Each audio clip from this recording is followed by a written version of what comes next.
Y bueno, pues para todos, antes de comenzar, os recuerdo que son 6 minutos por presentación. Por favor, ajustarnos porque además tenemos una última incorporación más. Entonces, de las iniciales habrá un total de 12 ponencias en esta sala.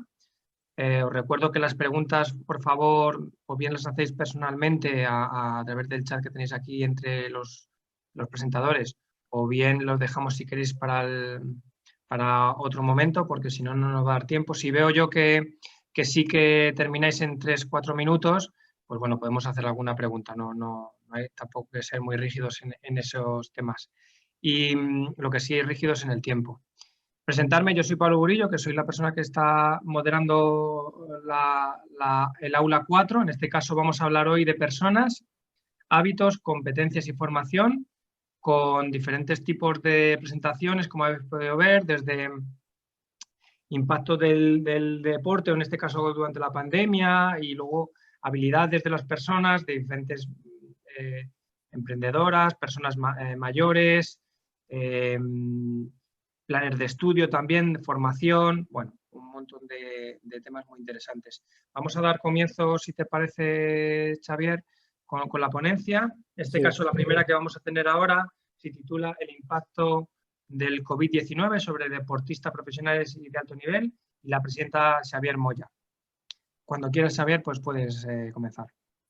Perfecto. Bueno, buenas tardes a todos. Mi nombre es Xavier Moya, soy profesor de la UPF Barcelona School of Management y voy a presentaros el estudio que hice relacionado con mi trabajo final de máster, un máster del MBA de Deporte de la Universidad de Vigo, que trató sobre el impacto del COVID sobre deportistas profesionales y de alto nivel. Mi objetivo básicamente era analizar el impacto del COVID en deportistas, cómo vivieron la situación, sobre todo durante la fase del confinamiento, y ver en qué dimensiones de su faceta diaria y deportiva afectó más. Sobre todo recalcar que fue un estudio que se realizó durante los meses de abril y junio de 2020. Las dimensiones que determiné analizando un poco la estructura o un poco la dimensión de los futbolistas fueron las siguientes. Intenté analizar el impacto psicológico, el impacto físico, el impacto económico y el comportamiento digital, es decir, el cambio en el comportamiento digital de los deportistas en base a la pandemia provocada por el COVID. A nivel de metodología, hice una búsqueda de información a través de libros, artículos publicados, entrevistas en páginas web o en prensa escrita, y lo complementé con entrevistas personales a deportistas. Decir que fue un muestreo por conveniencia, ya que fui entrevistando a deportistas según pude obtener sus contactos o a través de terceras personas que me facilitaron el contacto. Pude entrevistar a 12 deportistas. El periodo de recogida de esta información a través de las entrevistas fue del 6 de abril al 4 de mayo y utilicé una plataforma muy parecida a Zoom, en este caso Blackboard Collaborate, porque me permitió grabar las entrevistas y luego poder sacar mis propias conclusiones. Aquí tenemos una recogida de deportistas que entrevisté. Como veis, hay variedad de deportes, la mayoría son deportistas internacionales, muchos han sido campeones a nivel nacional, a nivel europeo, a nivel mundial, incluso deportistas como Annie Spar, por ejemplo, que ha sido medalla olímpica en varias ocasiones, y había deportistas, lógicamente, pues que iban a competir en Tokio 2020. A nivel de resultados cualitativos, como hemos visto, intenté que hubiera equidad en el nombre por lo que respecta al sexo en deportistas, 50% de hombres, 50% de mujeres. Por lo que respecta a la localización geográfica en la que se encontraban cuando inició el confinamiento, había un gran porcentaje que estaban en Barcelona, otro gran porcentaje en Madrid, muchos de ellos en centros de alto rendimiento, y el otro se distribuye en otras provincias. Intenté también representar el estudio con varias disciplinas, como veis, fútbol, en la gran mayoría, atletismo, karate, rugby y algunos deportes acuáticos. Y por último también intenté, para hacer comparativas, que hubiera representación de deportistas que practican un deporte individual, como puede ser el salto de trampolín, o deportes de equipo, como podría ser el fútbol o el waterpolo. A nivel de resultados de la investigación, por lo que respecta a los resultados que pude sacar de cada dimensión, por lo que respecta al impacto psicológico, para ellos fue un periodo, el hecho de la vivencia del confinamiento, sobre todo de desmotivación y ansiedad. No sabían cuándo se iban a reprender las competiciones, pasaron a a eliminar sus objetivos deportivos a corto plazo y, por lo tanto, lo que intentaron hacer es evadirse de la realidad, no escuchar las noticias contradictorias que salían en prensa y sobre todo la incertidumbre para no hacer mala sangre y muchos me manifestaron que perdieron un poco su identidad, ya que su vida sin el deporte en muchos casos no tiene sentido. A nivel físico, lógicamente, todos tuvieron que adaptar las condiciones de los entrenamientos, pasaron de un entrenamiento orientado a resultados a un entrenamiento enfocado al mantenimiento, es decir, a no perder la forma. Es imposible no perderla debido a los volúmenes de entrenamiento que normalmente y las cargas que realizan, por lo tanto, se perdió la forma, había mucho miedo de la vuelta a la competición, es decir, que ellos creían que no estarían en condiciones óptimas y que por lo tanto podrían lesionarse. Y para paliar un poco este impacto, pues los entrenadores, los clubes, etcétera, pautaron entrenamientos diarios, hacían sesiones de Zoom diariamente pues para controlar los entrenos, les hacían un seguimiento nutricional e intentaron en todo momento mantener las rutinas que mantienen habitualmente por lo que respecta al descanso y a los horarios. A nivel económico, como hemos comentado a lo largo del encuentro, deportistas afectados por ERTES, por rebajas salariales, también el hecho de suspenderse competiciones dejaron de optar a retribución variable. Por lo que respecta a los deportistas olímpicos, sí que el Consejo Superior de Deportes mantuvo las becas, que eso fue un alivio para muchos, y también se mantuvieron otras fuentes de ingreso como el patrocinio.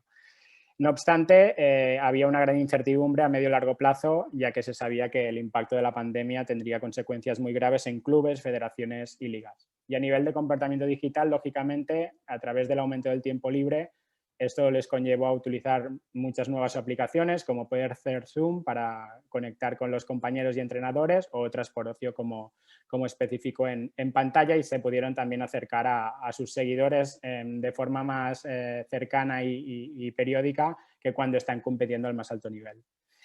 Ya para concluir, destacar sobre todo el impacto psicológico ha sido la dimensión quizá más sufrida por los deportistas. Muchos se han apoyado en psicólogos deportivos y también en ejercicios de relajación para poder subsanar los problemas. El impacto físico, pese a ser muy evidente, como hemos visto en los últimos meses, pues se redujo al hacer pretemporadas y ponerse en forma pues, para empezar de nuevo a competir. El impacto económico es irreversible y lo seguirá siendo durante los próximos meses y veremos realmente cómo se soluciona. Y por último, a nivel de comportamiento digital, creo que el confinamiento y el aumento del tiempo libre pues, conllevó que tuviera más presencia en este ámbito. Seguro que seguirán utilizando algunas de las aplicaciones que empezaron a utilizar durante la pandemia, pero se reducirá con el ritmo de la competición. Y por mi parte, nada más. Aquí algunos detalles de bibliografía, alguna que se ha comentado en la ponencia inaugural, incluso el estudio del impacto del COVID. Y cualquier pregunta, muchas gracias y gracias por vuestra atención y vuestra presencia. Muy bien, pues muchas gracias, Xavier, por ajustarte justo al tiempo. Como os he dicho, bueno, si queréis hacer una pregunta podéis hacerlo del chat de forma, yo creo, más bien privada, porque ya justo has ajustado el tiempo perfectamente. Yo me quedaría con dos cuestiones importantes que has comentado, ¿no? La parte de identidad, ¿no? Que vivir sin deporte no tiene sentido. Cómo les afecta a estas personas que al final les quitan una parte de su vida, ¿no? Y no tiene sentido seguir viviendo si no hacen deporte. Y luego la parte de impacto económico irreversible, lo que no se puede ganar en ese momento, pues ya no vuelve. No es un stock que tengamos ahí guardado para luego después volver a sacarlo hacia adelante y poder recuperar la inversión, ¿no? En este caso no se puede hacer así. Así que muchas gracias, Xavier, por la ponencia. Vamos a continuar. Perfecto. Vamos a continuar con Daniel Dinato. Por favor, Daniel, puedes, sé que estás conectado por ahí, puedes compartir pantalla si quieres o bien solo directamente abrir tu micrófono y continuamos contigo. Daniel. Bien, ¿qué tal? Buenas tardes. Bueno, acá recién empieza la tarde. Buenas tardes desde Argentina, de la ciudad de Córdoba. Buenas tardes, buenas noches para nosotros. ¿Vas a hacer alguna presentación, Daniel, o lo vas a hacer directamente hablando? No, lo voy a explicar directamente. Lo voy a estar pues explicando entonces directamente. Permíteme que te presente, ¿vale? Bien. Daniel Dinato va a presentar la siguiente ponencia, que es el deporte en Córdoba, Argentina, oportunidades post-COVID-19. Muy bien, Daniel, cuando quieras. Bien, perfecto. Bueno, antes que nada, desde ya muchas gracias por participar en esta jornada que me parece muy interesante y muy instructiva para nosotros, sobre todo que estamos en una zona del mundo bastante alejada. Pero bien, yo soy director de la Diplomatura de Gestión Deportiva de la Universidad Blas Pascal, que venimos trabajando desde hace más de 15 años. Capacitando y formando gestores acá en el ámbito de Argentina. En función de la diplomatura decidimos hacer un estudio trabajándola con los alumnos justo en el momento antes de iniciar una pandemia para ver cómo era medianamente la situación del deporte en ese momento en Córdoba. Y bueno, cuando apenas empezamos a hacer el estudio y recolectar los datos y la información, se declaró pandemia y se paró todo el deporte. Pero la información que pudimos tener nos ha sido de resultado. Pero bueno, viendo con esto que pasó con la pandemia, se paró todo el deporte acá en la ciudad, los gimnasios, clubes, todos han estado cerrados, que prácticamente se han reabierto hace muy poquito tiempo, casi estuvieron 6 meses cerrados, generando un problema muy serio a todo lo que es el deporte. Bien, por un lado, este tipo de encuesta fue de tipo descriptiva y la información que hicimos fue dirigida al sector del deporte, a la gente que hacía tipo de actividad física en el ámbito solamente de la ciudad de Córdoba. Córdoba es una ciudad que está en el centro del país de Argentina y tiene más o menos 1.400.000 habitantes. Esos datos lo que hicimos fue después relacionarlos con un diagnóstico Pestel para analizar cómo estaba el entorno del deporte aquí en la ciudad de Córdoba. Bien, los resultados que nosotros pudimos tener en el momento del estudio cuantitativo, destacamos sobre todo la pertenencia de las personas que hacían actividad física a qué tipo de institución pertenecían, y donde la gran mayoría pertenecían a lo que son gimnasios privados o con relación con el fitness. Luego el 29% apenas tenía con los clubes deportivos y el resto se distribuía con distintos sectores como personal trainer, casas particulares o gimnasios públicos de tipo municipal generalmente.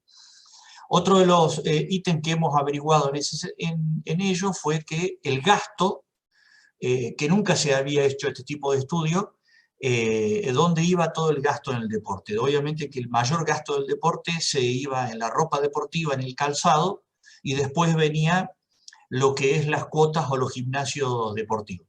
El resto se distribuía en espectáculos deportivos, entrenador personal, y sí, una de las cosas que ya metidos en la pandemia nos llamó la atención, que todos los gastos en hacer actividad física con respecto a bonos en aplicaciones en web, prácticamente era el mínimo, era el 2% del resultado. La gente no los utilizaba.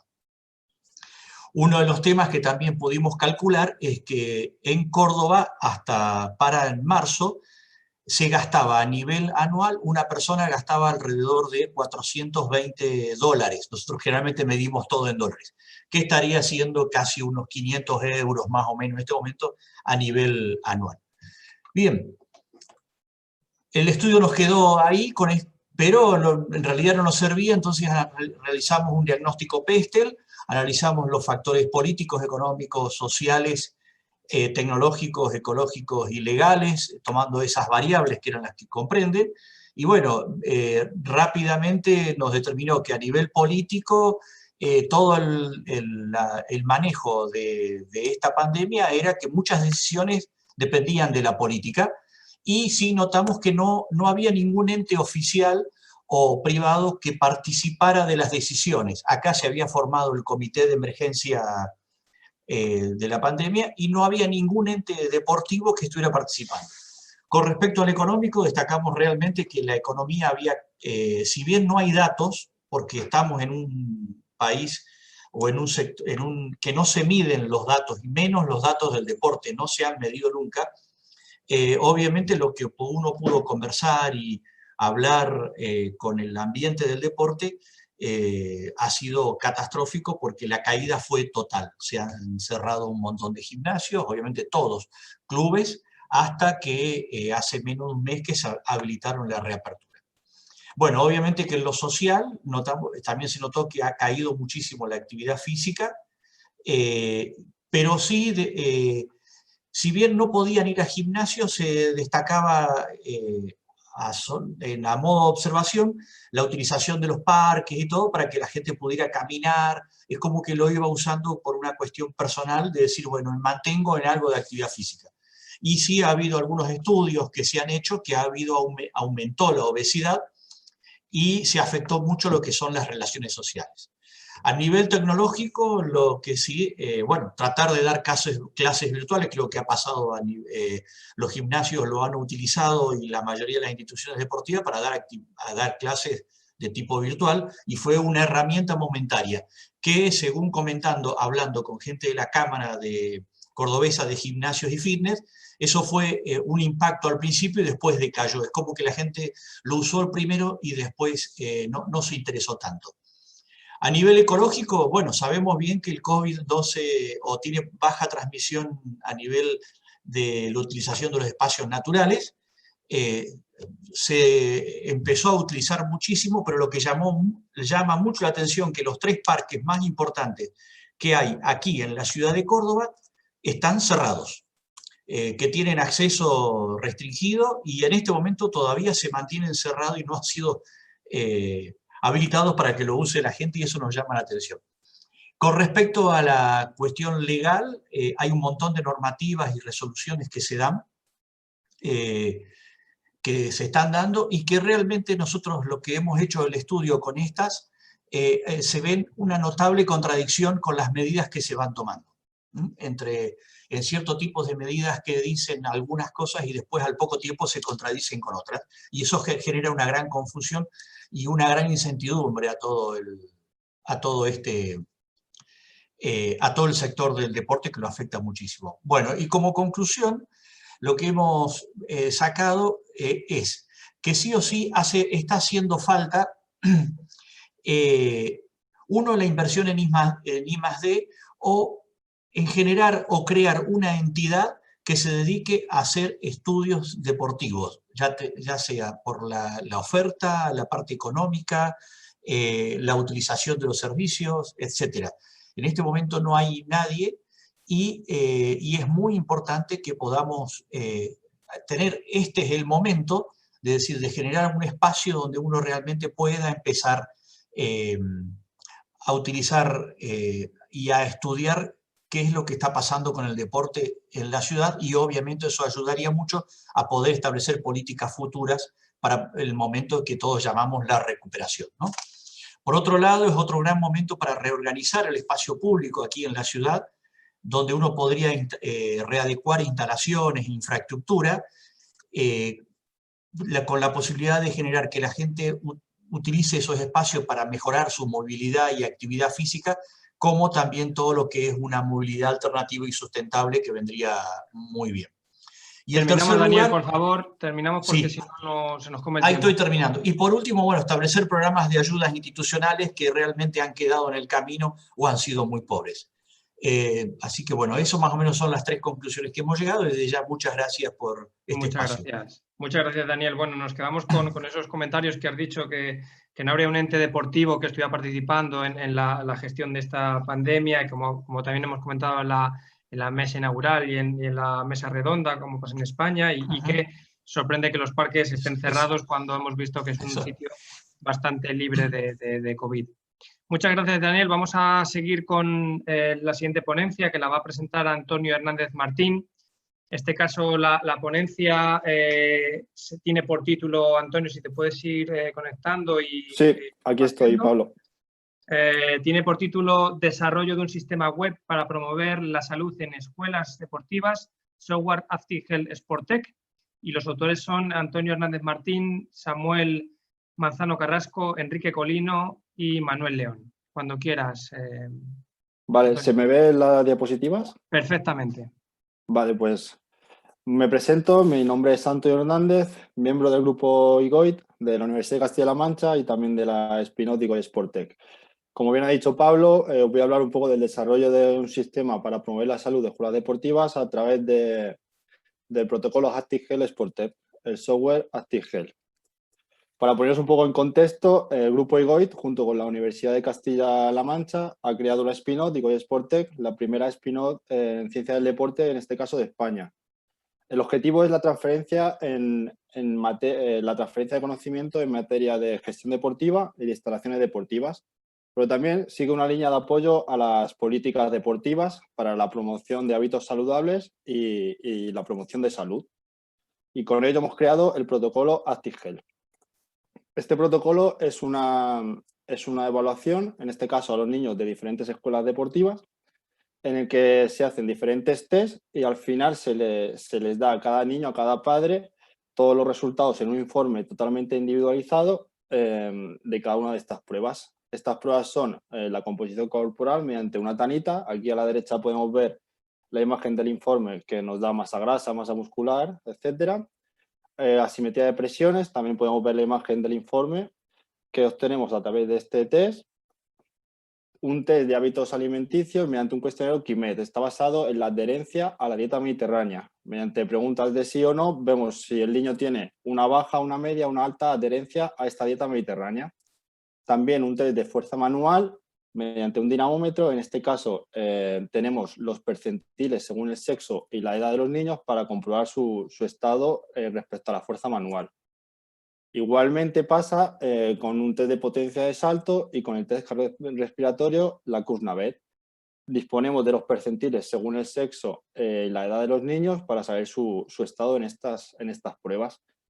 ¿Qué ha pasado? Que actualmente ya llevamos casi 3.000 niños de diferentes municipios analizados y por ello decidimos desarrollar este software, el software ActiveHealth Sportec, bien con dos objetivos marcados. El primero de ellos es para, en este caso, los padres, que son el principal usuario, que tengan una consulta rápida, accesible, ya que lo pueden ver en la tablet, en el móvil, etcétera, y de un vistazo pueden obtener esos resultados. Y es una manera más fácil que el informe en papel que dábamos anteriormente.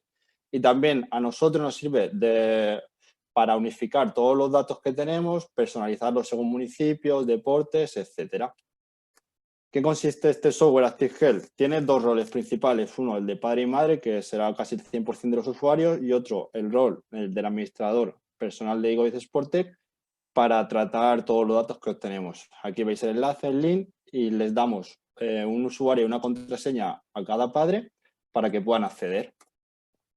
Aquí podéis ver las imágenes, esta es la pantalla principal o de la web de este software. Arriba a la derecha tenemos los datos del niño, del municipio, el deporte, sexo, edad, altura, etcétera. Y también pueden descargar el informe.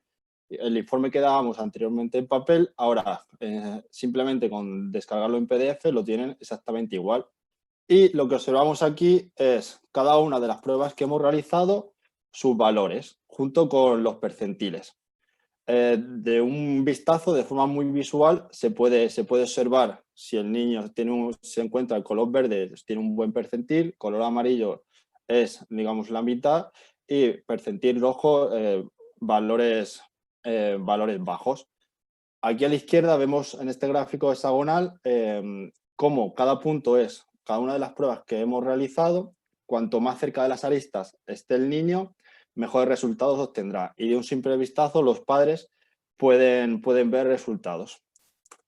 ¿Qué hace este software también, aparte de dar los resultados? Podemos filtrar, los padres en este caso, yo si tengo una hija que tiene 6 años y realiza danza, sus resultados con sus percentiles los puedo filtrar y comparar con los niños que realicen fútbol, las niñas que tengan 13, 14 años, sean púberes y realicen balonmano, etcétera. Como tenemos la base de datos de todos los municipios, pueden en este caso los padres ver esa comparación. También damos una serie de recomendaciones, todas ellas avaladas científicamente.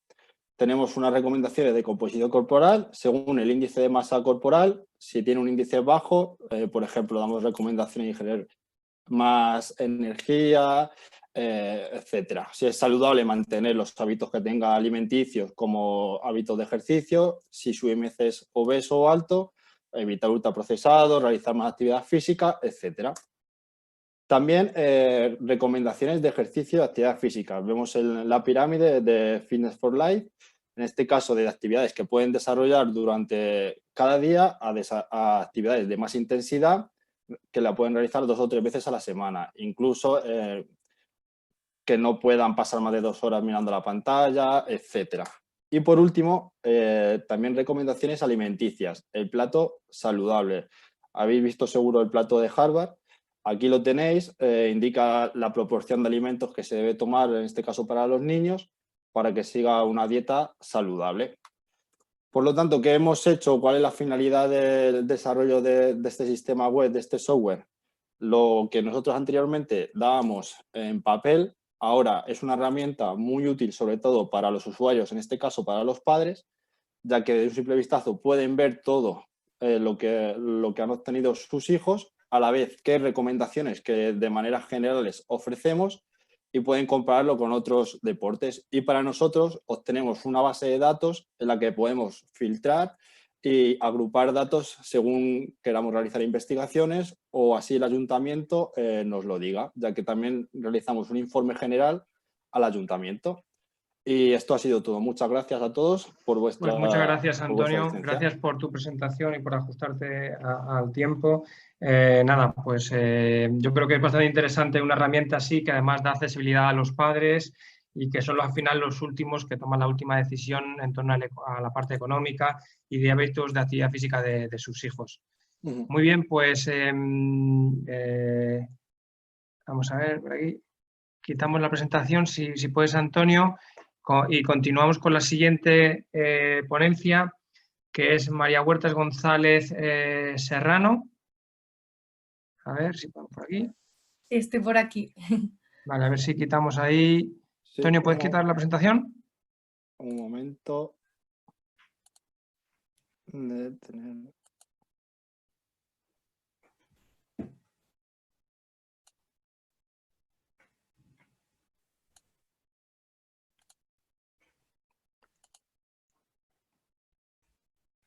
Puedes. Un momento. Ahora. Ahora, vale, perfecto. Muy bien, pues María, continuamos contigo. María, mientras se va preparando, pues va a realizar la ponencia Comparación de habilidades emprendedoras e intraemprendedoras de los estudiantes de Ciencias del Deporte según el tipo de práctica físico-deportiva, y es una ponencia que los autores son María Huertas González Serrano, Jacobo González García y Javier Mundina. Cuando quieras. Vale, buenas tardes.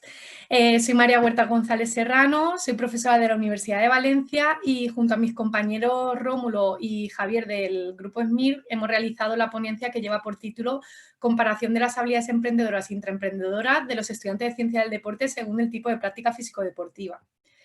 Diversos estudios señalan que el deporte y el emprendimiento tienen una serie de rasgos comunes. Por lo tanto, parece ser que los estudiantes de Ciencias de la Actividad Física y el Deporte pueden considerarse como potenciales emprendedores. Es por ello que resulta necesario e interesante que durante la formación académica que los graduados de Ciencias de la Actividad Física y el Deporte reciben, se trate de transferir estas habilidades emprendedoras que ya poseen debido a la práctica físico-deportiva al mundo empresarial. Sin embargo, parece ser que esto no se está realizando con éxito y algunos autores han señalado que se están generando menos emprendedores en el sector deportivo de lo que se pretendía. Por lo tanto, resulta interesante y necesario trabajar con estos estudiantes de Ciencia de la Actividad Física y el Deporte con metodologías que permitan desarrollar las intenciones de emprendimiento, de intraemprendimiento en el caso de que decidan convertirse en empleados, de la capacidad de desarrollar redes de contacto profesional, la creación y desarrollo de nuevos productos o servicios, la creatividad, el descubrimiento de oportunidades, la capacidad de liderazgo y comunicación efectiva y la resolución de problemas. ¿Por qué resulta necesario esto? Porque en nuestro país se caracteriza por unas altas tasas de desempleo juvenil. Concretamente, es actualmente el segundo país de la Unión Europea con mayores tasas de desempleo juvenil. Solamente es superado por Grecia. Sin embargo, sí que es verdad que el sector deportivo en España presenta oportunidades para estos jóvenes recién graduados porque se encuentra en crecimiento y se caracteriza por emplear a gente con estudios terciarios y con una edad entre 15 y 29 años. Pero sí que es verdad que también, debido a su crecimiento, se trata de un sector muy competitivo. Por lo tanto, resulta interesante profundizar en cómo se pueden transferir estas habilidades deportivas al mundo, en este caso empresarial, analizando si existen diferencias estadísticamente significativas en las habilidades emprendedoras e intraemprendedoras de los estudiantes de ciencia del deporte, atendiendo a si estos practican deporte individual o colectivo. Para ello, se ha analizado una muestra de 54 estudiantes del último curso de Ciencias de la Actividad Física y el Deporte de la Universidad de Valencia, de los cuales el 84,6% eran hombres y el 15,40% mujeres, con una edad media de 22,19 años. Practicando el 32,6% de ellos deporte individual, mientras que el 67,4% de ellos practicaban deporte colectivo. Para medir estas habilidades emprendedoras e intraemprendedoras se utilizó el Entrepreneurial Intention Questionnaire de Lin-Yan y Chen. También otra escala de intenciones de intraemprendimiento que fue creada por los autores, que había sido previamente validada, y también se realizaron una serie de preguntas sociodemográficas. Todas las escalas presentaron un buen índice de fiabilidad, un alfa de Cronbach superior a 0,60, y para la correcta interpretación de los resultados hay que tener en cuenta que estas escalas se midieron con una escala Likert ascendente de 7 puntos. Como se puede mostrar en la siguiente tabla, en general, tanto los estudiantes de Ciencias de la Actividad Física y del Deporte que practicaban deporte individual como colectivo presentaban medias bastante elevadas, tanto en las habilidades emprendedoras como intraemprendedoras. En todos los casos superaba el corte de 3,5, ¿no? Que siendo una escala Likert de 7 puntos es bastante elevado. ¿Vale? En general se puede observar que fueron los alumnos que practicaban deporte colectivo los que presentaron mayores medias, pero estas diferencias solo fueron estadísticamente significativas en las intenciones de intraemprendimiento, siendo, como ya mencioné anteriormente, los estudiantes que practicaban deporte colectivo aquellos que presentaron mayores medias. Y también estas diferencias fueron estadísticamente significativas en el caso de la creatividad, siendo también las medias estadísticamente superiores en el caso de los estudiantes que practicaban deporte colectivo. Hay que señalar que lo que llama la atención de estos resultados es que el tamaño del efecto fue grande. Finalmente, a modo de conclusión, aunque sí que es cierto que he de mencionar que estos resultados deben de ser tomados con cautela porque la muestra del estudio es bastante reducida, se puede decir que los estudiantes de Ciencia de la Actividad Física y el Deporte poseen ciertas habilidades emprendedoras y intraemprendedoras innatas debido a la práctica físico-deportiva, ya que las medias presentadas han sido bastante elevadas en todos los casos, que parece ser que el tipo de práctica físico-deportiva es un factor a tener en cuenta y que parece ser que los resultados indican que los deportes colectivos parecen fomentar más el desarrollo de habilidades emprendedoras e intraemprendedoras que el deporte individual. Por lo tanto, estos datos deben de ser tenidos en cuenta y a la hora de desarrollar las políticas en materia educativa se deben de utilizar estos deportes colectivos para mejorar las habilidades emprendedoras e intraemprendedoras de nuestros futuros graduados en Ciencia de la Actividad Física y el Deporte. De esta manera conseguiremos mejorar su empleabilidad.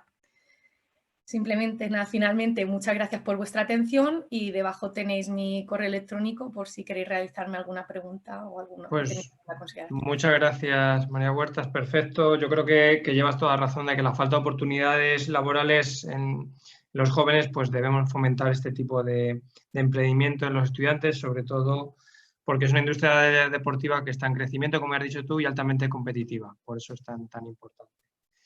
Muy bien, pues pasamos a la siguiente ponencia.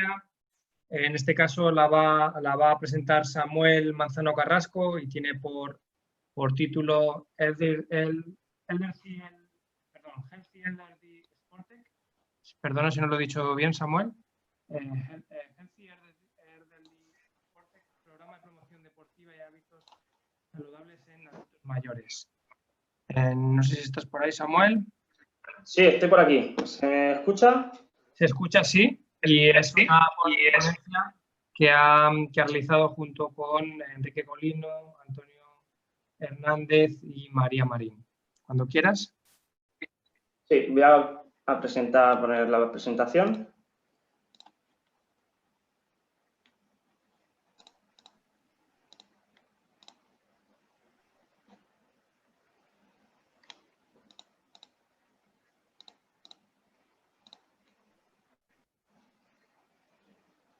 ¿Me escucháis?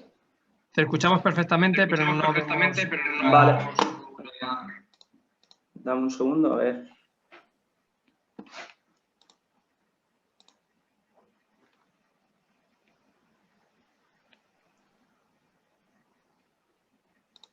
¿Por qué no me deja compartir? Vale, ahora compartí toda la pantalla. Vale, ¿estáis viendo ahora la pantalla, sí. Pablo? ¿Confirma? Sí, perfecto. Vale. Sí. Vale, pues comienzo. Muchísimas gracias, Pablo, por tu introducción. Mi nombre es Samuel Manzano Carrasco. Voy a presentar la comunicación que lleva por título Healthy Elderly, un programa de promoción deportiva y de hábitos activos saludables. No se ve del todo la pantalla, solo se ve, ahora ya sí, perfecto. Vale, ¿se me escucha bien, Pablo? ¿Perdona? Sí, perfecto. Vale, pues si te parece comienzo ahora. De nuevo, pues, agradecerte a ti y a la Sociedad Española de Economía del Deporte por la organización de este primer encuentro virtual. Mi nombre es Samuel Manzano, voy a presentar, bueno, actualmente soy investigador predoctoral en la Universidad de Castilla-La Mancha, en el grupo IGOI, y mi ponencia de comunicación lleva por título Healthy Elderly Sportec, un programa de promoción deportiva y de hábitos activos saludables en adultos mayores. Bueno, según la evidencia científica, pues el envejecimiento se asocia con una disminución de todos los componentes relacionados con la salud y el estado físico. Sin embargo, pues el avance tecnológico ha ido provocando pues, un aumento de la esperanza de vida en este tipo de personas, esta población, que junto con la práctica de actividad física deportiva permiten reducir el tiempo sedentario de estos adultos mayores, mejorando así pues, la calidad de vida y el estado de salud. Ante la situación que estamos actualmente atravesando por la COVID-19, pues, esta práctica de actividad física y ejercicio físico, aunque sea en casa, en el parque, en la calle, pues ha sido y es un pilar fundamental para mantener un buen estado de salud y de condición física.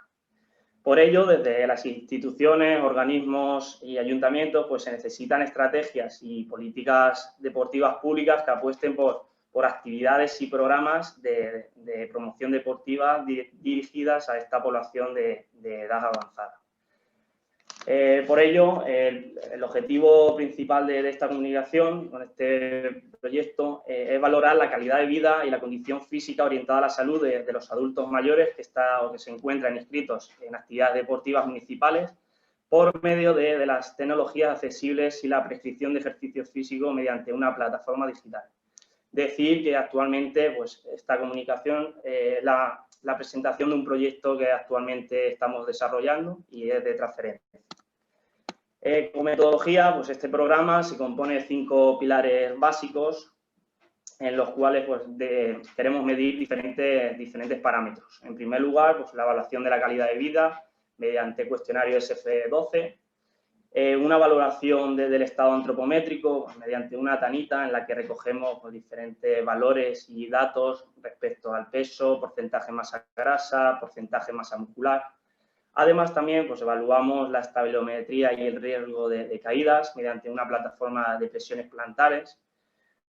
También evaluamos el fitness cardiorrespiratorio mediante el test de 6 minutos andando y finalmente hacemos una valoración de los niveles de fuerza, tanto del tren superior mediante una dinamometría como del tren inferior mediante la función muscular. Todo el conjunto pues, podríamos llamarlo el programa Healthy Elderly Sportec. Una vez valorado o teniendo valores de estos diferentes parámetros, pasamos a utilizar o a digitalizar mediante esta plataforma que es IGOI Fitbit, que en función del nivel de fragilidad que hemos obtenido a esa valoración, pues podemos determinar pues, unos ejercicios o unas sesiones de entrenamiento dedicados o enfocados a estas personas adultas mayores. La plataforma pues, tiene diferentes funcionalidades en las que pues, bueno, se pueden hacer sesiones de entrenamiento tanto individuales como colectivas, seguimiento personalizado, mandar retos diarios de actividad física y de nutrición para los adultos mayores, así como pues, bueno, consultas con diferentes especialistas, como puede ser un nutricionista, psicólogo y demás.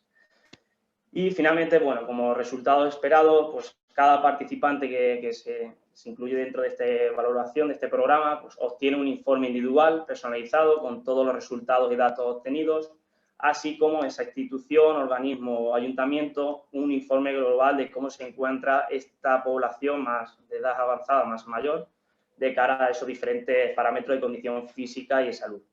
Además, pues, con este desarrollo de programas y de políticas deportivas, pues se le permite o existe una transferencia tecnológica de conocimiento a la sociedad, prestando un servicio con una demanda constatada y apoyando pues, a las instituciones, organismos y municipios en las políticas de promoción deportiva. Y finalmente, pues bueno, como conclusión, los más beneficiados en este caso pues, son estas personas de mayor edad, de edad avanzada, los cuales, pues mediante la práctica de actividad física deportiva y esta aplicación, pues mejoran su estilo y calidad de vida gracias a la práctica de actividad física y ejercicio físico supervisado. Aquí os dejo mi correo, samuel.manzano@uclm.es y nada, muchísimas gracias por vuestra atención y espero vuestras dudas, respuestas que necesitéis. Muchas gracias. Perfecto, pues muchas gracias, Samuel, por ajustarte al tiempo. Yo creo que, como bien has dicho, la tecnología, la digitalización y la actividad física con personas de tercera edad pues no está nada reñido ahí. Yo creo que es un estudio y un proyecto muy interesante. Muchas gracias. Pasamos a la siguiente ponencia, en este caso de Marín Ferrona. El título de la ponencia es Estrés fisiológico en función de los estados de cambio PS y Y en trabajadores. Hola. María, cuando quieras. A ver, ¿se ve mi pantalla? Está cargándose y ahora ya sí. Perfecto. Vale, pues a ver si puedo ponerla en grande. Un momentito. Esperad. Joder. Vale. Muy bien, cuando quieras. Bueno, pues buenas tardes, mi nombre es María Jesús Marín y hoy vengo a presentarles mi trabajo que se llama El modelo trasteórico es mejor predictor del estrés fisiológico que la escala de estrés percibido y el test de capacidad de trabajo en trabajadores de oficina. Yo trabajo con el grupo IGOIT y bueno, espero que disfruten esta ponencia. Antes de nada me gustaría hacerles o lanzarles una pregunta y es que tienen en común estos cuatro conceptos. El tiempo, el equilibrio entre trabajo y familia, el salario y las enfermedades ocupacionales. Bueno, pues antes se decía que el estrés era la pandemia del siglo XXI, aunque ahora podría discutirse bastante considerablemente. Y efectivamente, el estrés es uno de los conceptos más estudiados en el entorno laboral. Desde el ámbito del bienestar ocupacional, se promueven diferentes actividades que incluyen la actividad física o las charlas como nutrición, psicología, etcétera, y esto repercute positivamente en los indicadores de salud. Se miden a través de la satisfacción laboral, calidad de vida, ratio de mortalidad, productividad. Cuando estos valores son positivos, los niveles de estrés disminuyen. Entonces, ¿qué ocurre? Con el nuevo entorno en donde se está desarrollando el teletrabajo, los cambios tecnológicos, la globalización o los nuevos tipos de relaciones laborales, el síndrome de burnout o síndrome de quemarse por el trabajo está creciendo. Esto produce inhabilidad para tomar decisiones, una baja concentración, bloqueo mental, etc. Entonces, ¿qué pasa? Que los trabajadores que han sufrido burnout ha aumentado a más de un 75% y ya ha generado una inversión de más de 136 millones de euros en todo el mundo. Consecuentemente, los departamentos de recursos humanos pues, han desarrollado iniciativas para reducir estos niveles de estrés. Pero entonces nos preguntamos, ¿cómo se puede medir el estrés? Bueno, pues tradicionalmente el estrés se ha medido a través de cuestionarios de forma subjetiva, pero también se puede medir de forma objetiva a través de la variabilidad de la frecuencia cardíaca, Heart Rate Variability. ¿Cómo funciona esto? Bueno, nos detendremos un poquitín más adelante, pero a través del sistema autonómico nervioso, cuando nuestro cuerpo se activa, el sistema simpático libera epinefrina y esto disminuye el heart rate variability, y al contrario, cuando estamos tranquilos, el sistema parasimpático libera acetilcolina y hace que aumente la variabilidad de la frecuencia cardíaca. Pues a través de la interpretación de estos valores, nosotros podemos conocer cómo se encuentra el sujeto. ¿Cómo podemos medir el nivel de estrés a nivel subjetivo? Bueno, pues tenemos en este caso el test de capacidad laboral, que mide la capacidad subjetiva del empleado para desempeñar su tarea, el test de escala de estrés percibido, que te presenta diferentes situaciones y determina tus niveles de estrés, y el modelo transteórico del cambio, que lo que te dice es que el estado de cambio o los cambios, los comportamientos, siguen unos estados en concreto. Entonces, nosotros lo que quisimos era determinar cuál de estos 3 cuestionarios se relacionaba más con el estrés fisiológico para desarrollar una herramienta que se pudiera aplicar en el entorno laboral y aumentar la productividad. Por lo tanto, aquellos empleados con mejor capacidad de trabajo, con menores niveles de estrés y los que se encontraran en el Stage 5 o 5 del modelo transteórico iban a tener menores niveles de estrés fisiológico. ¿Cuáles fueron nuestros materiales y métodos? Bueno, nuestra muestra estaba compuesta por 113 trabajadores de oficinas, tuvieron que seguir unos criterios de inclusión y unos criterios de exclusión, como no tener enfermedades cardíacas, diabetes. Finalmente, 12 participantes fueron excluidos del estudio.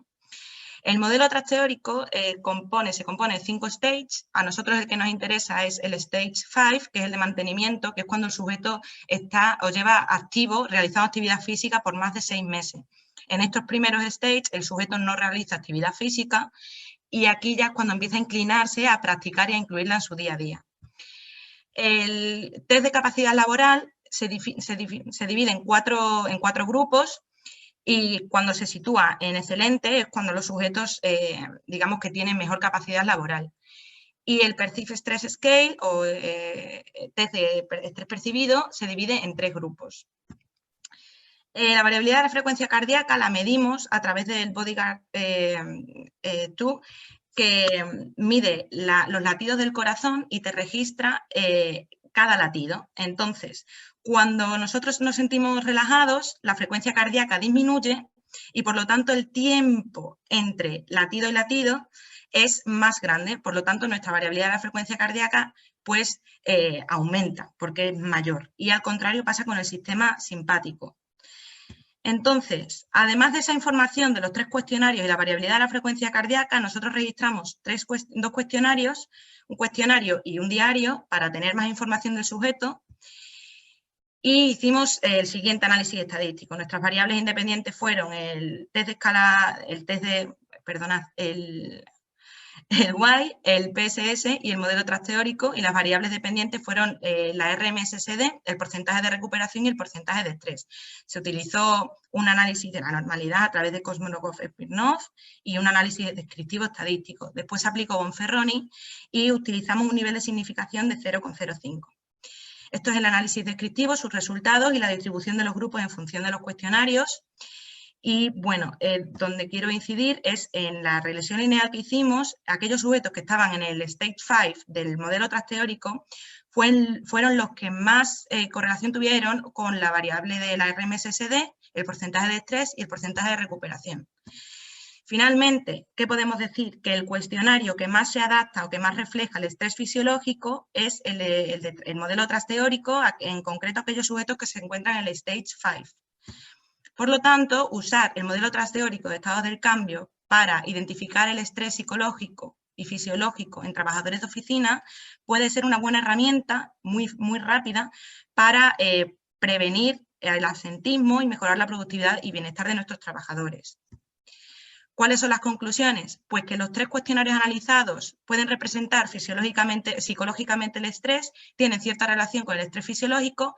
No obstante, el modelo transteórico es la mejor herramienta para discriminar el estrés fisiológico, y que solo usando un único cuestionario podemos obtener información del estado de nuestro sujeto.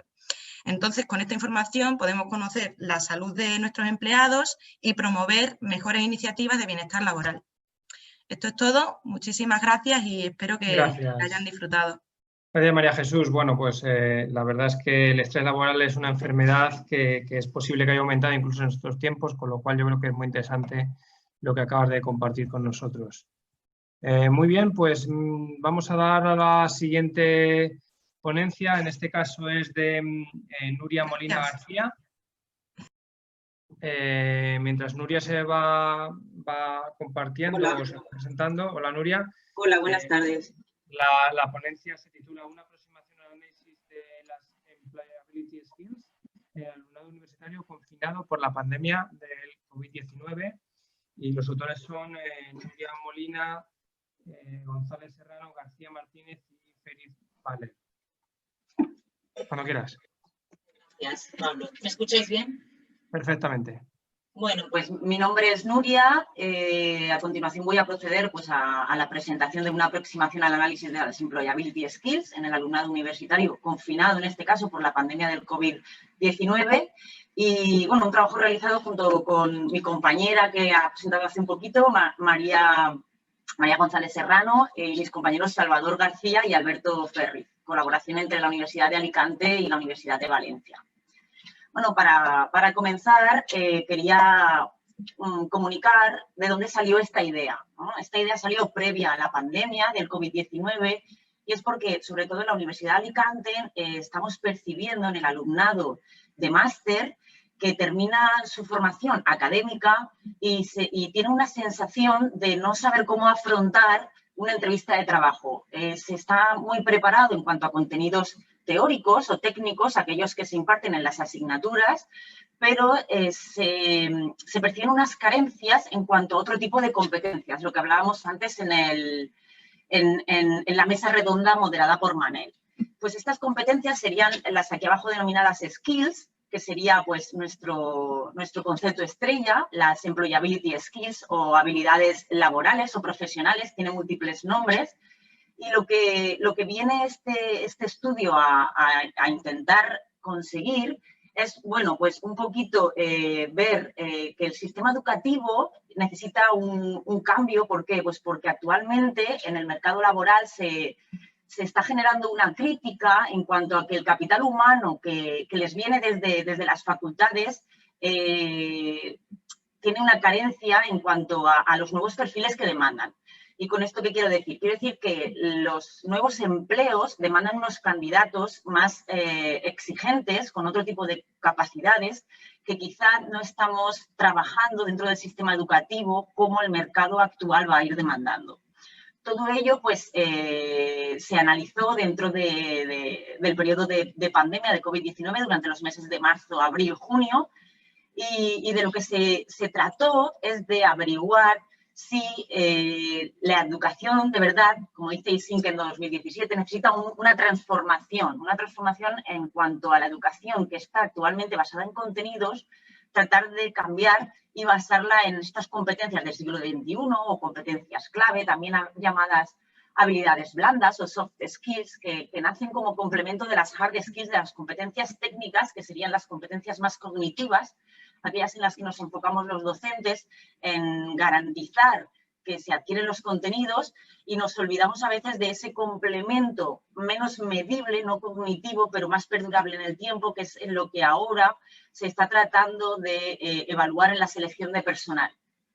Y bueno, en un estudio de Telefónica, del Centro Europeo de Formación Profesional, el cual llevaba por título El trabajo y la revolución digital en España, nos indicaba que entre 2015 y 2025 se van a crear una multitud de millones de oportunidades de empleo y entre ellos un 7%, 540.000 serán consecuencias, serán nuevos empleos que surgirán por resultado de la automatización. Muchos empleos más manuales, más rutinarios, se automatizarán y desaparecerán. Entonces, si nosotros no formamos al alumnado para que tenga estas capacidades blandas, no cognitivas, que no sean automatizables, llegará a ser prescindible. Y lo que queremos es que el alumnado sea imprescindible y pueda cubrir estos empleos del futuro y prácticamente de un futuro a corto plazo, porque estamos ya, en cuanto al 2020-2030, cubriendo estos tipos de empleo. Y bueno, lo que se basa este estudio es de evaluar si nuestro alumnado, en este caso en deportes, conoce este tipo de habilidades, es consciente de que este tipo de habilidades existen, además de los contenidos teóricos que cualquier materia tiene por ley impartir, y vamos a tratar de evaluarlos a través de evaluar el tipo de personalidad y el nivel de competencias. Es decir, si el tipo de personalidad del alumno y el nivel de competencias están correlacionados, hay un tipo de relación. Y esto se realizó durante un periodo de confinamiento domiciliario. Importante detallar el periodo de confinamiento domiciliario porque estas competencias, como la sociabilidad, que veremos luego que hemos estudiado, pues fueron reducidas a nivel máximo durante el periodo de realización del cuestionario. Además, se verá si tienen relación y, sobre todo, debido a la muestra, queremos obtener información para, si fuera necesario, hacer hincapié en este cambio metodológico en el sistema educativo, pues realizar una investigación mucho más completa en un futuro cercano. Bueno, en cuanto a la metodología, se realizó una investigación tipo exploratoria, descriptiva y correlacional, y nuestra muestra estuvo compuesta por 143 estudiantes recién egresados en Ciencias de la Actividad Física y del Deporte, pertenecientes a la asignatura de máster de secundaria de la Universidad de Alicante. En cuanto a nuestro instrumento, nos encontramos con la dificultad de encontrar un instrumento educativo y científico que midiera este tipo de capacidades debido a la multitud de denominaciones o nombres que tiene en el mundo actual. Tiene unas denominaciones en el mundo educativo y otras en el mundo laboral. Por ello, nos fuimos a un instrumento más del mundo empresarial. Es la página ruleadvisor.com, que es una página abierta al público en la que puede entrar cualquier persona. De lo que se trata es un poquito de hacer una criba para aquel que haga este tipo de test, el test de personalidad y la prueba de competencias, tenga un feedback muy rápido y muy exacto y pueda adecuarse y dirigirse a un tipo de empleo adecuado a las capacidades que tiene. Es decir, que apostemos por una oferta de empleo que cubra el perfil para el que estamos capacitados.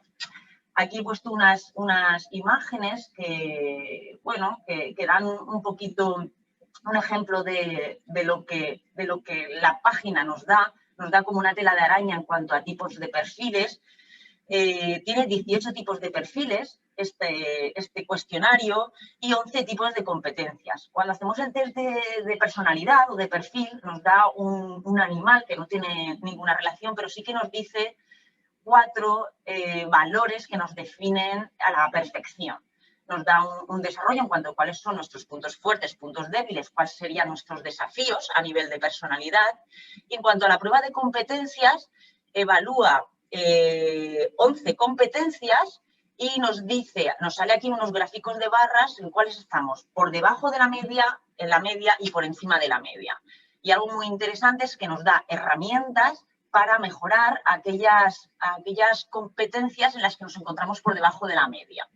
Bueno, decir que los ítems son, el test de personalidad tiene 36 ítems y una prueba de competencias de 32, bastante breve, y que las competencias que se trabajan o que se evalúan en este caso son estas que aparecen aquí. La orientación hacia objetivos, el liderazgo, la sociabilidad, el trabajo en equipo, las habilidades comunicativas, la creatividad, ahora muy demandada en casi todos los puestos de empleo, etcétera, la toma de decisiones.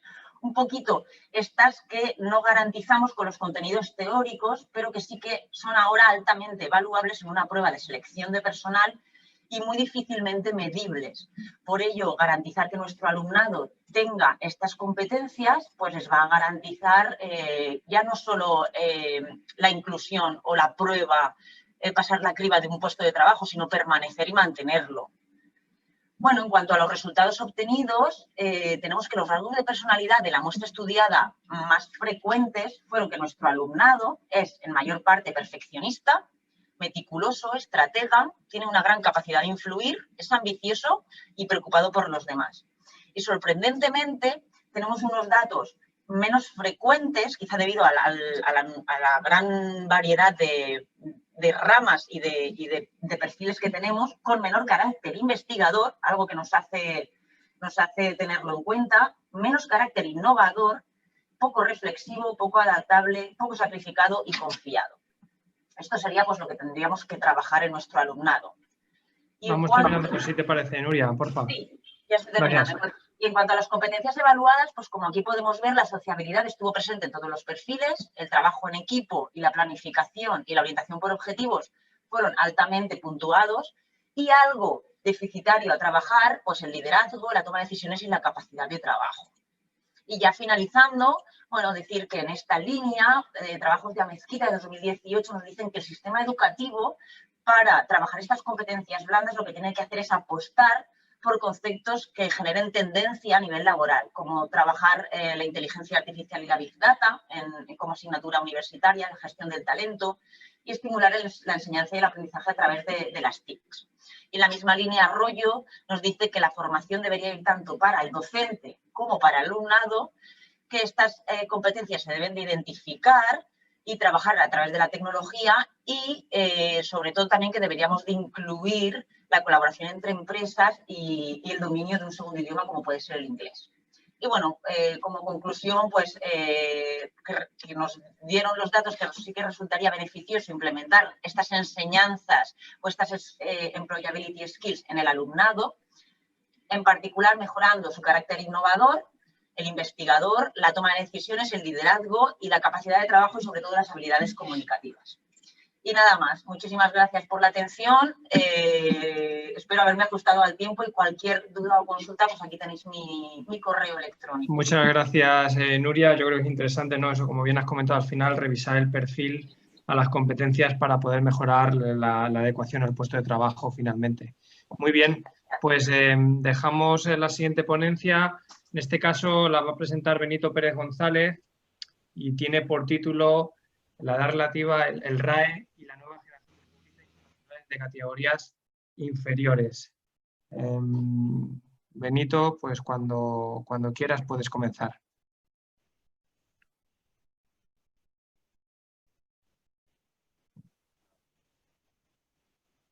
No te escuchamos, Benito. Tienes el micrófono apagado. Perdón, ya lo tengo abierto y espero que vean en la pantalla la página inicial, ¿no? Se ve bien.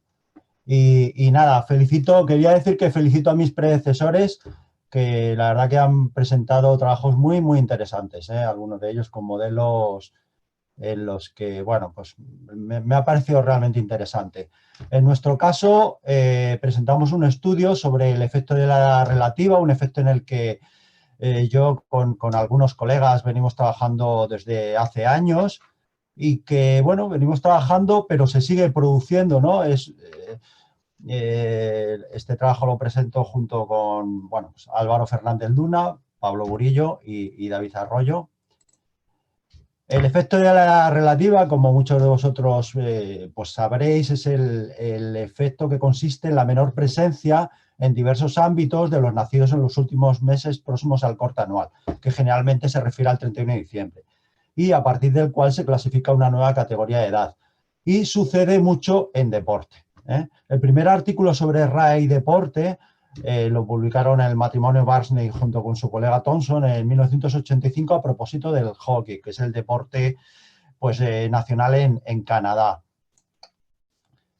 Más adelante ha habido muchísimas contribuciones sobre edad relativa y bueno, pues en 2013, 2019, esos estudios de Salinero, Pérez, Burillo o de Castillo y colegas demostraron que en el deporte y concretamente en el fútbol este efecto tiene una importante incidencia que abarca desde el deporte de base hasta el deporte de élite o primera división.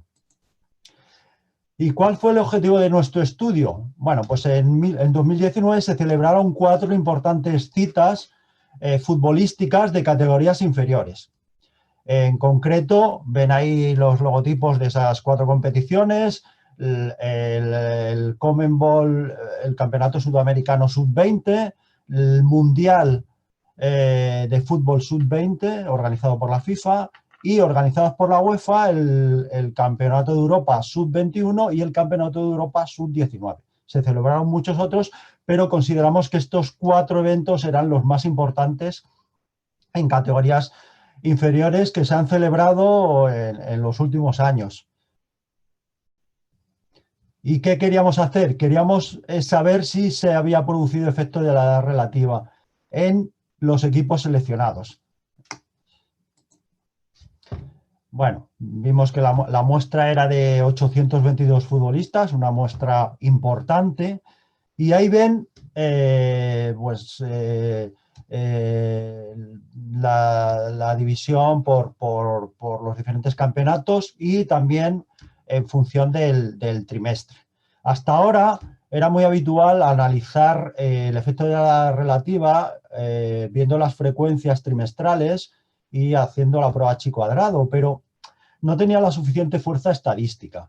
Entonces, en 2019, Doyle y Bottomley propusieron, y con bastante éxito, que se comprobase el ajuste a una regresión lineal, ¿no? de las distribuciones de la frecuencia por semanas.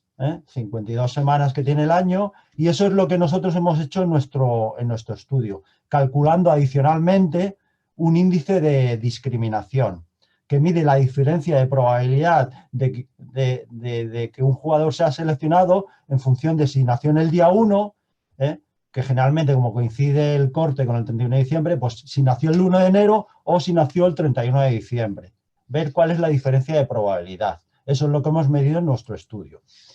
Y aquí ven ya una primera pantalla de resultados en la que pueden ver en la distribución por trimestres pues, la representación gráfica de los 4 campeonatos y la suma total. Ven que, por ejemplo, hay 317 jugadores nacidos en el primer trimestre frente a 108 en el último trimestre.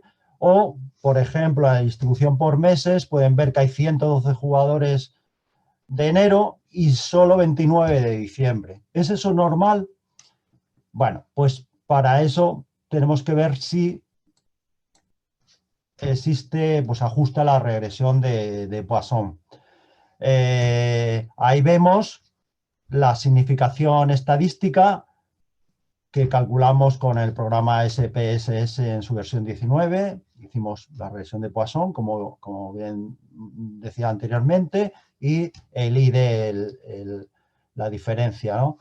Y vemos que para el total de campeonatos se produce una significación estadística altamente significativa en todos los casos, y viendo por puestos vemos que para el puesto de porteros en la Euro Sub-21 se produce diferencia. En el caso de los defensas, para todos los campeonatos excepto para la Euro Sub-21. En el caso de los centrocampistas, para todos los campeonatos excepto para el Mundial Sub-20. Y en el caso de los delanteros, para todos los campeonatos excepto la Euro Sub-21.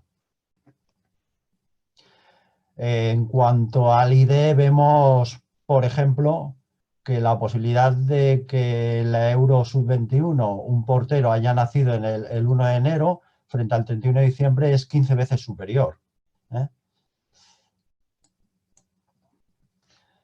¿Y cuáles son las conclusiones de nuestro estudio? Bueno, pues que nuestra muestra de 822 jugadores representa, evidentemente, son los jugadores que han sido seleccionados para los campeonatos más importantes, pues representan el conjunto de futbolistas de mayor proyección hacia la élite del fútbol mundial en la próxima década. Y sobre esa muestra, ¿se ha producido hay efecto de la relativa? Sí. Y lo hemos demostrado para el conjunto de los jugadores de los 4 campeonatos, con una probabilidad pues importante. Los jugadores nacidos en los primeros meses del año tienen, por lo tanto, han tenido más posibilidades de ser seleccionados y convocados, ¿no? Y jugar en esos campeonatos. Fijaros que el Euro Sub-21, pues un nacido el 1 de enero tenía 2,34 veces más posibilidades de ser convocado que uno de 31 de diciembre, y así sucesivamente, Conmebol Euro Sub-19 y Mundial Sub-20 de 4,31, 4,2 y 2,97. Bueno, podemos decir que 35 años después del primer artículo sobre RAE en deporte, el efecto sigue manifestándose en el deporte que tiene más practicantes y que tiene una mayor incidencia económica en el mundo, que es el fútbol. Muy bien, pues muchas gracias, Benito.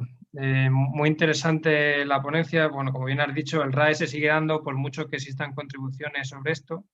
Y bueno, no deja de ser una ineficiencia del deporte que además soslaya las oportunidades de todos los jugadores únicamente por el momento en el que ha nacido, ¿no? Imaginemos que si en vez de ser el momento de nacido hubiera sido la nacionalidad o el color de piel, ¿no?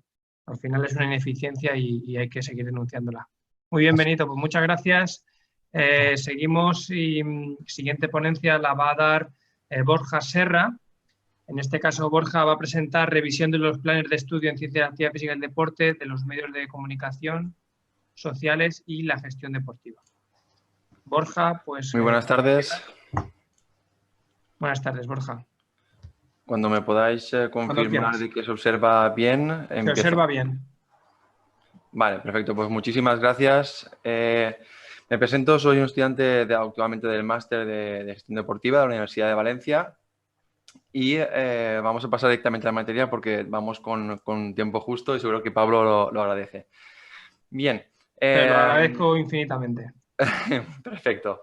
Las tecnologías de información y comunicación, tanto los medios sociales, son actualmente herramientas que utilizamos a nivel personal, a nivel profesional y también a nivel educativo. En este contexto nos vamos a parar y vamos a darle un enfoque más directo, ya que se está dando cada vez un peso más generalizado, dando como resultados más desafíos y más oportunidades a la comunidad escolar, como diversos autores ya se están pronunciando. En este apartado de herramientas quiero destacar que tanto las instituciones como también los alumnos se deben proveer para una comunicación de enseñanza-aprendizaje de una forma mucho más dinámica. En este aspecto nosotros marcamos diferentes aspectos. Uno de ellos es que, es que a pesar de el peso que tiene o el impacto que tiene en el deporte las tecnologías, no supone el equivalente dentro de las instituciones. Y es por ello que constamos a valorar cómo esto podría ser en las unidades de la Comunidad Valenciana que imparten el grado. Hemos marcado 3 objetivos de los 5 que primeramente teníamos, y es que queremos marcar claramente la presencia de estas herramientas en las guías docentes, donde tiene más presencia, ya sea en la evaluación, sea en los objetivos o la metodología, y finalmente si existe actualmente asignaturas tecnológicas aplicadas a nuestro grado. Bien, en la metodología hemos ido recabando todas las guías docentes de estas 4 universidades nombradas, cada una de ellas en un total de 184 guías docentes, y estas se han volcado juntamente en un Excel donde hemos podido, a través de características mixtas, y analizar tanto análisis descriptivos, cualitativos y cuantitativos, para con porcentajes y tablas, que ahora os enseñaremos, mostrar toda esta información. Los resultados son bastante sorprendentes, ya que en el primer objetivo la presencia de los TIC tenía un 61,13% y en cambio los medios sociales un 33,77% del total de estas guías docentes. Correspondiente a donde tienen más presencia, vemos claramente donde existe más de En el 52% se resume en las tecnologías directamente solo con los objetivos, y en cambio los medios sociales el mayor número de porcentajes se lo lleva la metodología. Como vemos, ya tiene una diferencia bastante acusada. En el aspecto de las asignaturas tecnológicas aplicadas directamente a nuestro grado, vemos que todas cuentan con una, menos la Universidad de Valencia. Y, disculpad, y por entrar directamente en conclusiones y ajustarme al tiempo, me gustaría decir que sí que existe una representación actual, pero aún así falta tanto más presencia, ya que no nos acerca ni al 80% en las dos partes, como también el tipo, ya que se expone como un tipo teórico y no como realmente práctico debería ser, utilizando las nuevas tecnologías. Estas nuevas tecnologías, a pesar de su uso de la aula virtual o campus virtual como recursos actuales, no suponen como medios para evaluación o medios para poder evolucionar todas estas herramientas digitales. Por otra parte, tanto los TIC como los medios sociales tienen una diferencia bastante acusada en donde tienen su peso en los planes de estudio. Esto lo hemos visto, una diferenciación bastante acusada, y como veis, casi se invierten las polaridades. Por último, de estas conclusiones, llegamos a las asignaturas tecnológicas que sí que existen, pero no hay unanimidad en todas las universidades, ni tampoco el peso que se hace constar cada una de ellas en general. Por último, como futura línea de investigación, y dado que solo ha sido recogida 184 muestras de los planes de estudio en las universidades de la Comunidad Valenciana, queremos aumentar esto a nivel nacional para poder llevar a todas este estudio a otro nivel. Esto es todo. Espero haberme ajustado lo máximo posible y muchas gracias por este tiempo, que me parece excepcional las jornadas de hoy. Ha sido perfecto, Borja. Bueno, pues muchas gracias por tu presentación. Yo creo que ha quedado claro que la importancia de la parte tecnológica y que su ausencia pues va a entrar en peligro, ya que pronto los nativos digitales van a poblar las aulas de la universidad y evidentemente hay que darle una respuesta tecnológica a los planes de estudio. Genial, muy bien. Pues la siguiente ponencia la va a impartir Luis Carlos Sánchez, pero es de Carlos Varela, si mal... Bueno, al final soy Carlos Varela. Sí, no, es que me equivoqué al decirle a Carles que iba a presentar. Me equivoqué de sala. No pasa nada, no pasa nada. Bueno, pues mejor. Tenemos aquí al autor de la ponencia, Carlos Varela, sí. Con una ponencia que se llama What Really Matters in Mind Sports, The Role of Education in Chess Olympiads, ¿no? Muchas gracias, Pablo. De la educación en las Olimpiadas de ajedrez. Cuando quieras, Carlos.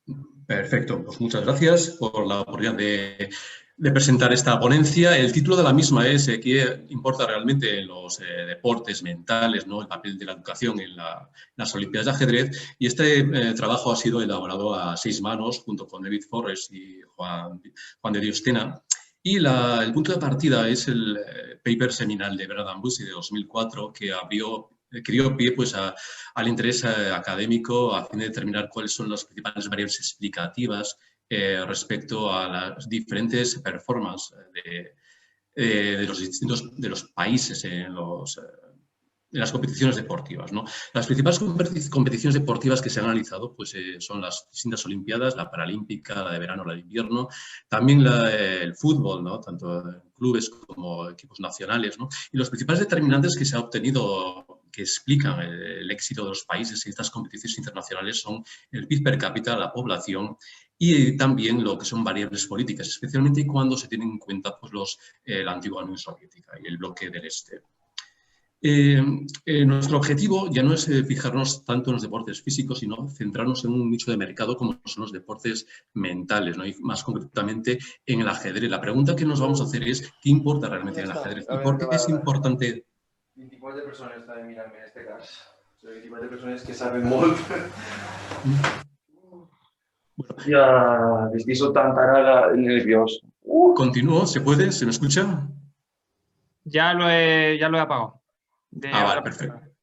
Vale, no, perfecto, pues continúo, ¿no? La pregunta es ¿qué realmente importa? O sea, ¿qué importa realmente en el ajedrez, ¿no? Y ¿por qué es importante, no? La diferencia fundamental es que en los deportes físicos los recursos materiales importan, ¿no? Necesitas un gimnasio, necesitas unos estadios, necesitas una piscina, necesitas una pista de atletismo, ¿no? Eso no sucede en lo que es en los deportes mentales, especialmente en el ajedrez. Únicamente con una mesa, una silla, un tablero y unas piezas ya es suficiente para jugar. Y en segundo lugar, estamos hablando de deportes mentales, con lo cual lo que es la educación, lo que es los años de escolaridad, se supone que deberían de jugar un papel muy importante, ¿no? Para testar estas hipótesis vamos a centrarnos en las Olimpiadas de ajedrez, que tienen un carácter bianual, desde el año 92 hasta el 2018. Vamos a analizar 198 países.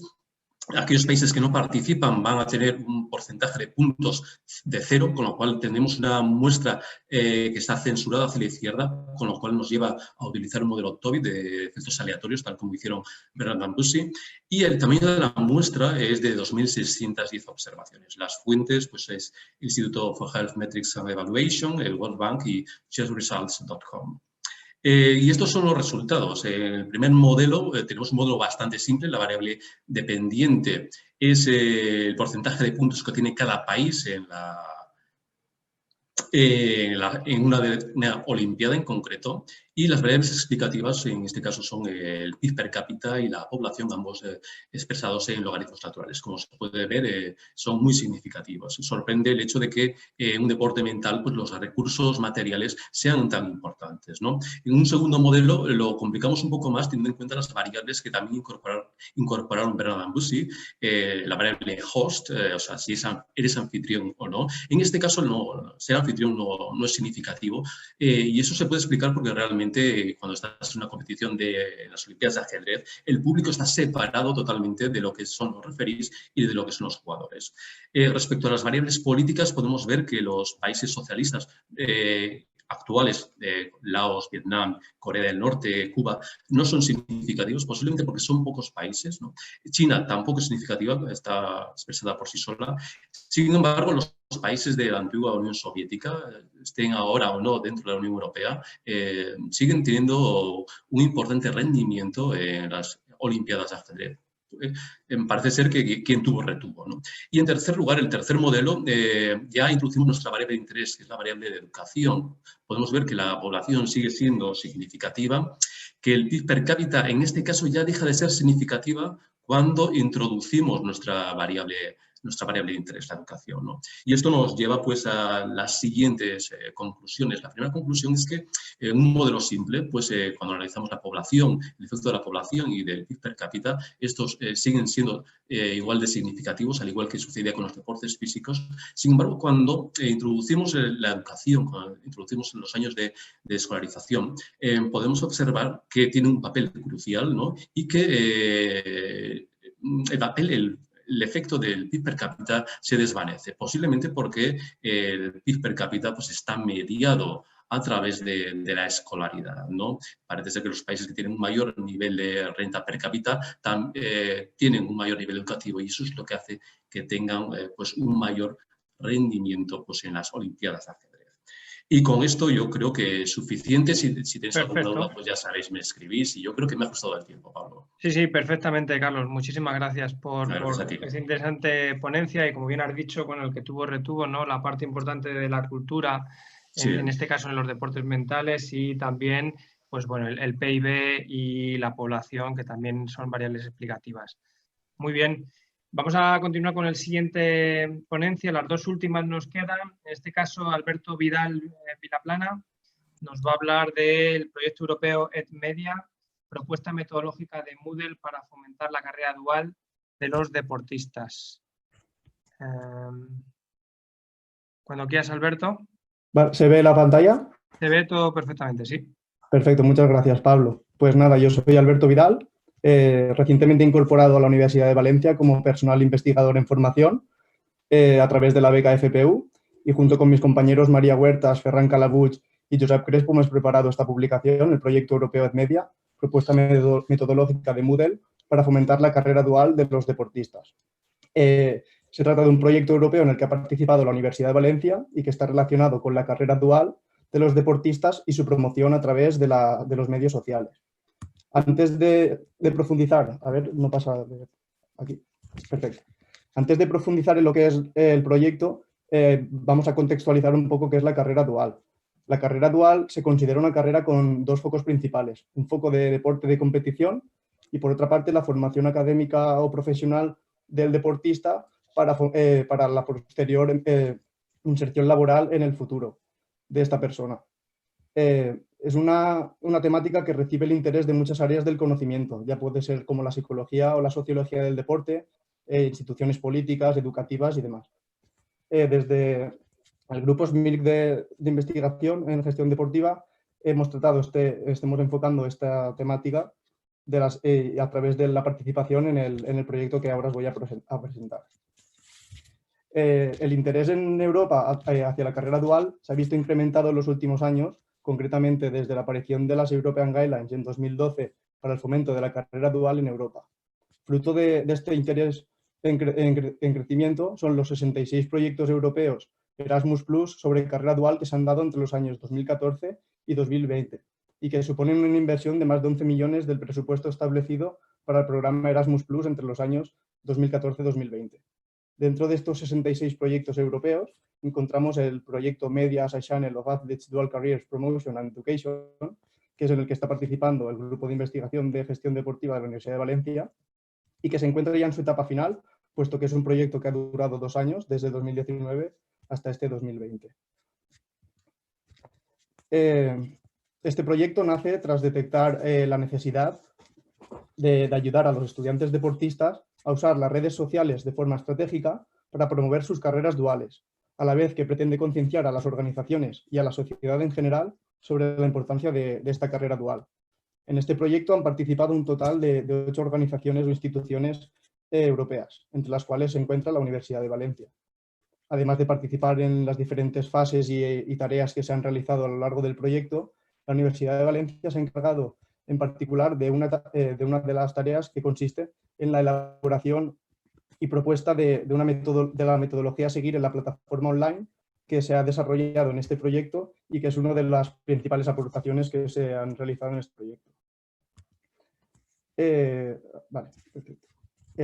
Para el desarrollo de la plataforma online, previamente, bueno, que se encuentra en estos momentos en una fase de aplicación, ya está activa esta plataforma. Previamente a la elaboración se ha investigado cuáles son las metodologías que se utilizan en estos tipos de cursos online y se ha analizado la literatura existente sobre los aspectos más relevantes para el desarrollo eficaz de cursos online. Una vez realizada esta investigación, se ha propuesto una metodología y una estructura de plataforma a los diferentes partners que participan en el proyecto y de esta forma, tras su debate y discusión, se ha establecido cuál es la metodología que se sigue y el contenido que se presenta en la plataforma. La plataforma el resultado de este proceso es la plataforma que podéis observar ahora mismo en la pantalla y se trata de un Moodle que se divide principalmente en 3 secciones. Una primera sección llamada Informative Section, en la cual se presenta información relevante acerca de qué es la carrera dual, donde se proporcionan enlaces de interés a instituciones del contexto europeo para las personas interesadas en esta temática.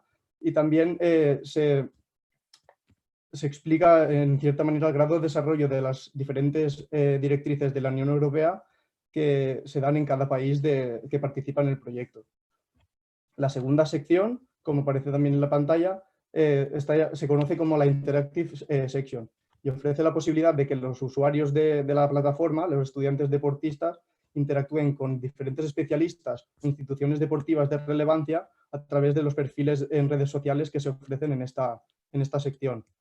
Por último, la última sección, la Training Section o sección de formación, es una sección enfocada principalmente a los deportistas estudiantes y en la cual se ofrecen vídeos para que aprendan a cómo promover su carrera dual utilizando las diferentes redes sociales. Una vez vista ya la estructura y el contenido de lo que es la plataforma, cabe destacar el tipo de recursos o herramientas que se han utilizado para promover este aprendizaje de los deportistas estudiantes en la plataforma. Previo análisis de los recursos efectivos para este tipo de cursos online, se decidió utilizar vídeos de corta duración como principal recurso de enseñanza-aprendizaje. De esta forma, muchas de las actividades o información que se presenta en el curso se presenta en forma de vídeos cortos que han realizado los diferentes partners del proyecto y en los que se explica, pues, entre otros aspectos, en qué consiste la carrera dual. Se presentan algunos casos de éxito de deportistas que han llevado a cabo estudios y han competido al máximo nivel, y también se exponen vídeos, como aquí se presenta, de cómo utilizar redes sociales, en este caso Twitter, para promover su situación. Nada, a modo de conclusión, pues me gustaría destacar la importancia que tiene fomentar y promover las carreras duales para mejorar la empleabilidad de estos deportistas estudiantes, y de este modo me gustaría hacer hincapié en la necesidad de que se mejore o se formen en la utilización de estos medios sociales con este fin. Además, para que las organizaciones y la población en general sean conscientes de esta realidad de la carrera dual. El proyecto que acabo de presentar y la plataforma en concreto tratan de fomentar esta formación que ayuda a incrementar o a mejorar la empleabilidad de los deportistas en el futuro. Y nada, por último, me gustaría agradecer la atención a todos los asistentes y felicitar a la Sociedad Española de Economía del Deporte por la organización de estas jornadas. Y aquí dejo mi contacto por si alguien quiere escribirme. Y nada, muchas gracias por vuestra atención. Muy bien, Alberto, perfecto. Has hecho una muy buena valoración final de lo que es una herramienta tecnológica para la eficiencia y la eficacia de este tipo de carreras duales en deportistas. Vamos a finalizar la presente mesa con la última ponencia, la de Juan Bruera, que se titula Asociaciones Civiles de Clubes. Juan Ignacio Bruera. Y solo recordaros, por favor, que al finalizar este aula podéis ir al aula 1, que todavía están dando ponencias, ¿vale? Para allí hacer una despedida de este primer encuentro virtual, ¿vale? Juan, cuando quieras, bien. Es tu momento. Muchas gracias. A ver si se ve la pantalla. Sí, se está compartiendo en este momento. Bien, un momento. Bien, yo soy de Argentina, soy del Observatorio Social y Económico de Clubes de Barrio. Quiero agradecerles el lugar que nos dan a nosotros. Es muy importante empezar a encontrar puntos de encuentro con diferentes miradas de todo el mundo. Bien, el Observatorio Social y Económico en Argentina es una asociación civil que creamos los dirigentes de clubes para poder medir y analizar la crisis por la cual están pasando los clubes de barrio en los últimos años en la Argentina. Esta asociación civil tiene como base fundamental la elaboración de políticas públicas que provean una solución de fondo para nuestro sector, que es un sector que en la Argentina tiene más de 120 años de historia. Para ello hemos creado un relevamiento nacional de clubes de barrio que Carlos Di Donato lo había comentado. En la Argentina falta mucha información respecto al deporte de base, al deporte social, y a partir de eso generamos vínculos con las universidades de todo el país, las universidades públicas, y pudimos llegar a un alcance de 8.000 clubes donde pudieron completar en forma online un cuestionario exhaustivo de lo que le pedíamos como institución. Uno de los puntos centrales que acá por ahí nos diferencia a veces del resto y en este modelo asociativo que nosotros hablamos es el porcentaje que le inyectan los clubes al presupuesto general. Y aquí siempre nos ponemos de base que el 32,85% es el aporte de los socios. Los clubes en Argentina se mantienen por la cuota societaria de, obviamente, sus participantes, los dueños de los clubes. El 10,6% por alquileres de bienes y servicios, donde los clubes ahí nos financiamos a través de fiestas, encuentros musicales, culturales, y a partir de eso esa es la única financiación que hoy por hoy los clubes en Argentina tienen. ¿Qué representamos en Argentina? Somos 20.000 clubes. Dentro de eso hay clubes formalizados, es decir, tienen toda la documentación en regla, son los que pueden acceder a algún tipo de beneficio del Estado, y hay 7.000 clubes que se encuentran sin documentación en este momento, y son clubes que continúan con la práctica deportiva y desarrollan actividades y contienen a los chicos y a toda la gente que allí practica el deporte, y no solamente el deporte. 16 millones de personas circulan por los clubes de nuestro país, trabajan 300.000 dirigentes ad honorem, 9 millones de ellas realizan actividades deportivas, 1 millón de personas en Argentina asisten a nuestros clubes como comedores, merenderos y clubes de trueque, es decir, no realizan prácticas deportivas. 6 millones asisten a actividades sociales, culturales y educativas. Uno de los cambios que nosotros queremos hacer desde nuestra asociación civil y como dirigentes de clubes es empezar a pensar a los clubes desde la economía, cosa que en la Argentina no está pasando.